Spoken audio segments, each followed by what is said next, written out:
Originally in the reserves, I was going to go in as a combat engineer, but that was only because they didn't have infantryman jobs in the reserves, and that was also another part that played into my decision. I really wanted to be in the infantry.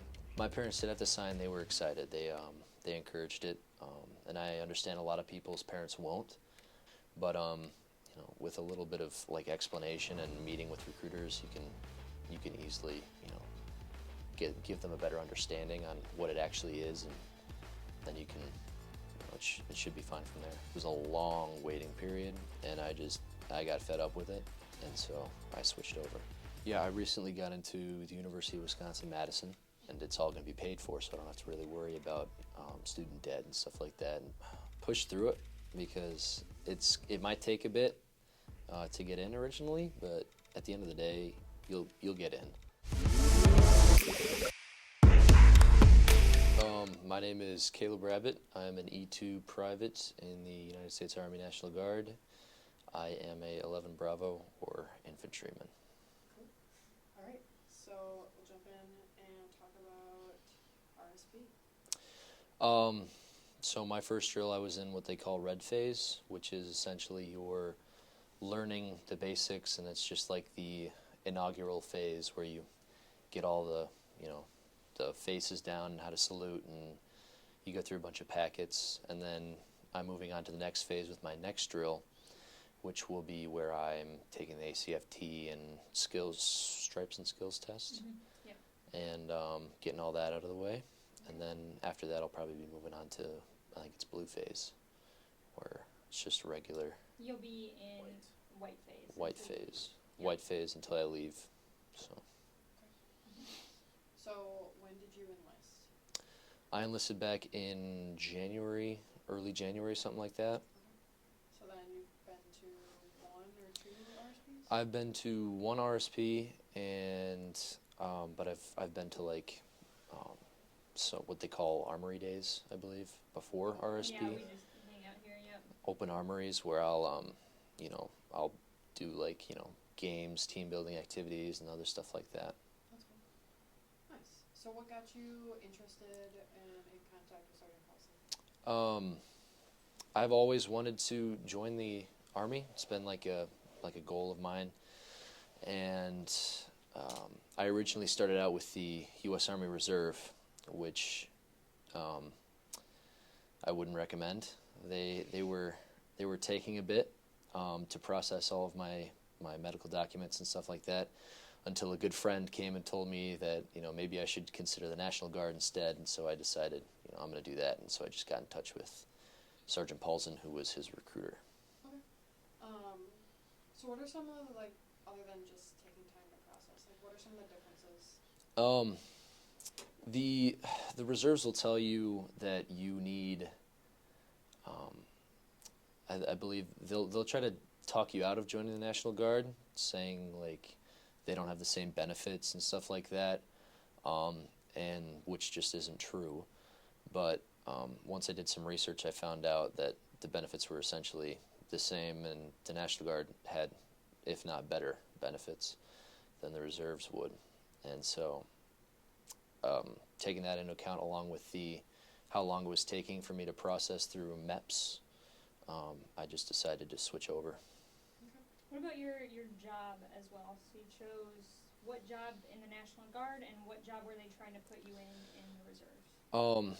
Originally in the reserves, I was going to go in as a combat engineer, but that was only because they didn't have infantryman jobs in the reserves, and that was also another part that played into my decision. I really wanted to be in the infantry, and so I guess in the reserves I settled for the next best thing, when in the National Guard I could have just gotten it straight away.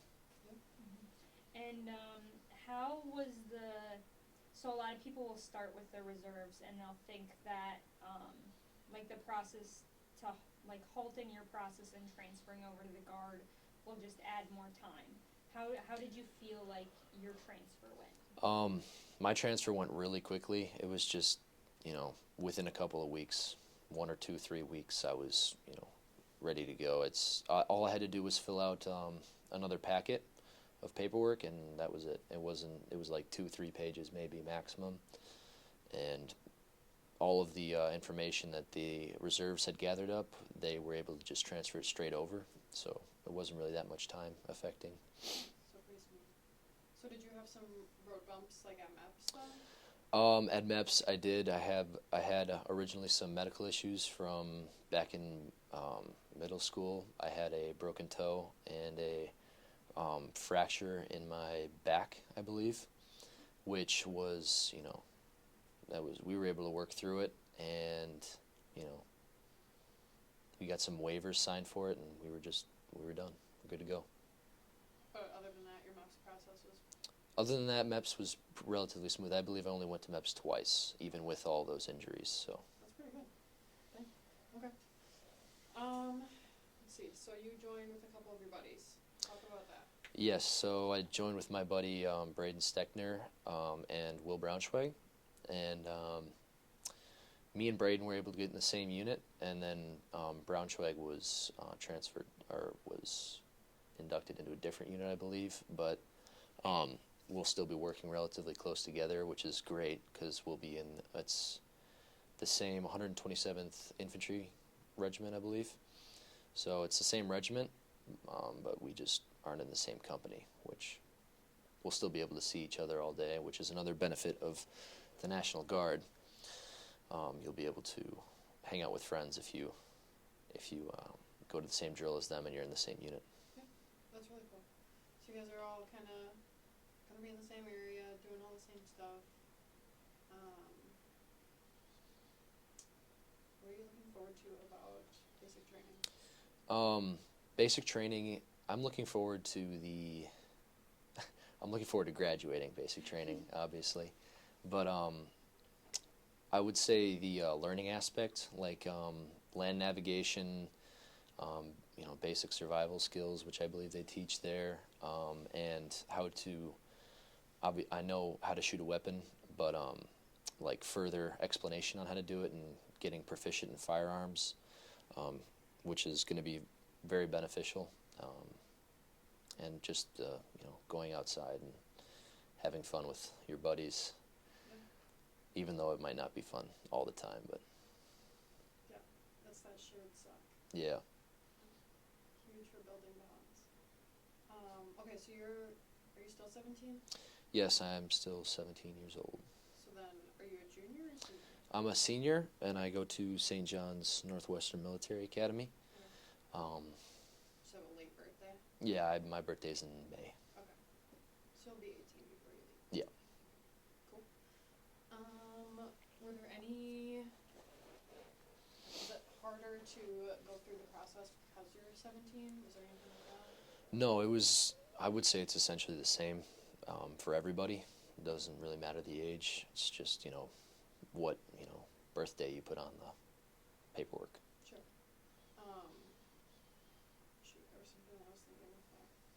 Oh, so your parents had to sign, right? How were they about you joining? My parents did have to sign. They were excited. They encouraged it, and I understand a lot of people's parents won't, but I feel like Braden Steckner, for example, his parents weren't, or his mom, I believe, wasn't exactly too happy about joining, but with a little bit of explanation and meeting with recruiters, you can easily give them a better understanding on what it actually is, and then you can it should be fine from there.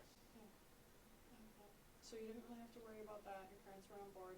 Do you have military family or military history at all? My grandfather was in the Air Force, and my great-grandfather was in the Army during World War II. Okay. But my father wanted to join originally, but he decided not to. So. Okay. So, kind of starting your own legacy here with that. That's cool. Let's see. Okay, so same kind of thing with Braunschweig, right? You're hoping to go active duty after college, right? So talk about why you didn't just wait until after college to join active duty. Mainly the benefits that would be offered, rather than me just waiting.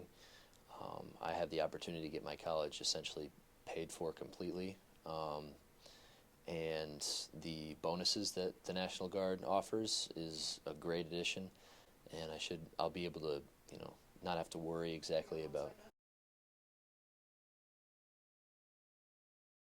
You're back live. Okay. You can still be finding out. Okay. All right. Locked in. Ready to go. Where were you talking? We had asked a question about. Do you remember what you're talking about? No. Okay, I had something else then.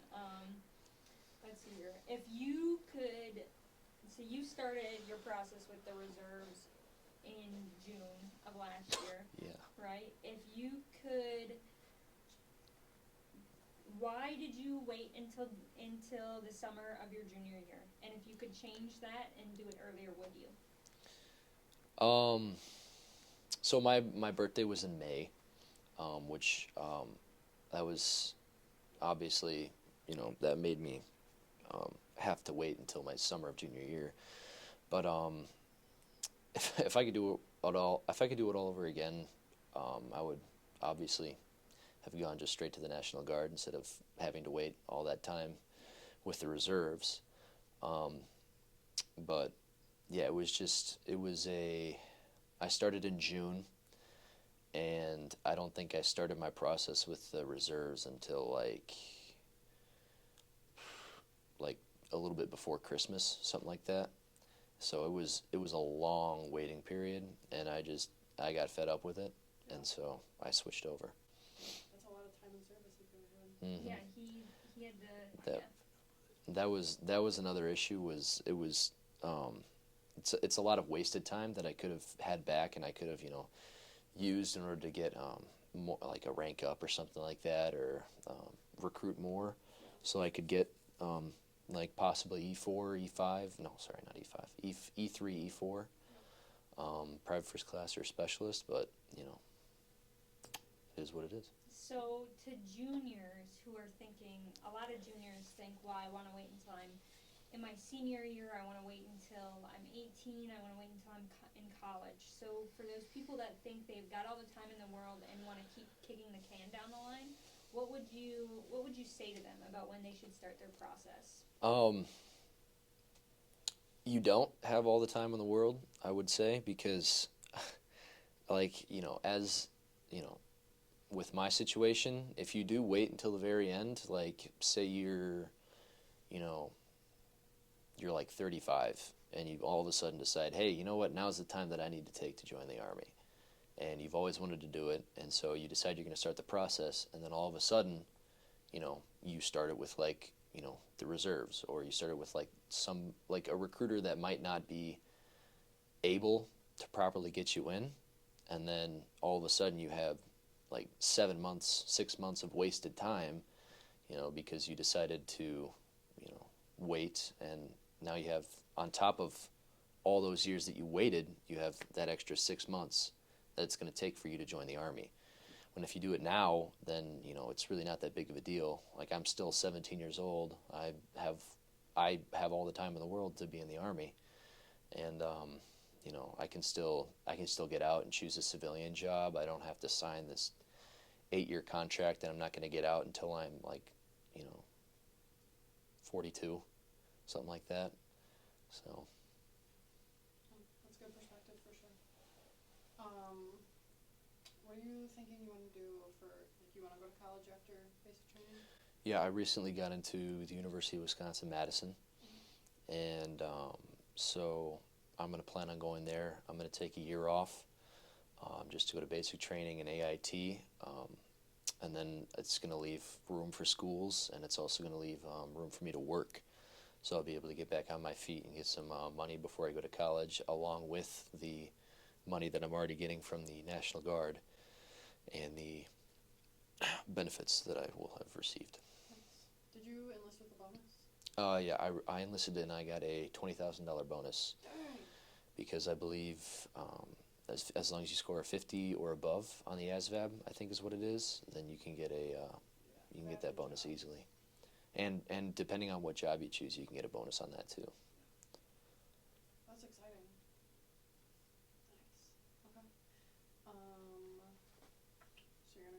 Madison? What do you want to do? The degree I chose was legal studies, and I believe it was with a focus in criminal justice or something like that. Okay. I'll be at the College of Letters and Science at Madison, so That's exciting. yeah, I'll be able to get my degree, and that alone will be able to help me with future jobs when I want to get out of the Army, and it's all going to be paid for, so I don't have to really worry about student debt and stuff like that, and paying off all this money that I spent in college. Yeah. Oh, that's huge. For sure. Any kind of words of wisdom for someone that might be in a similar situation to you? I would say push through it, because it might take a bit to get in originally, but at the end of the day, you'll get in. It's just a matter of time, and all those benefits and all those friends that you're going to make along the way in your Army career. It's just going to be so beneficial in terms of how long you waited. You're still going to be able to get all those friends and benefits and all of this money that you probably won't be able to know what to spend in college. But Yeah, don't get in trouble with that. yeah, don't get credit card debt, kids. It's bad. Okay, cool. You got anything else? All right. You got anything else for me? Mm-mm. Go No. Army.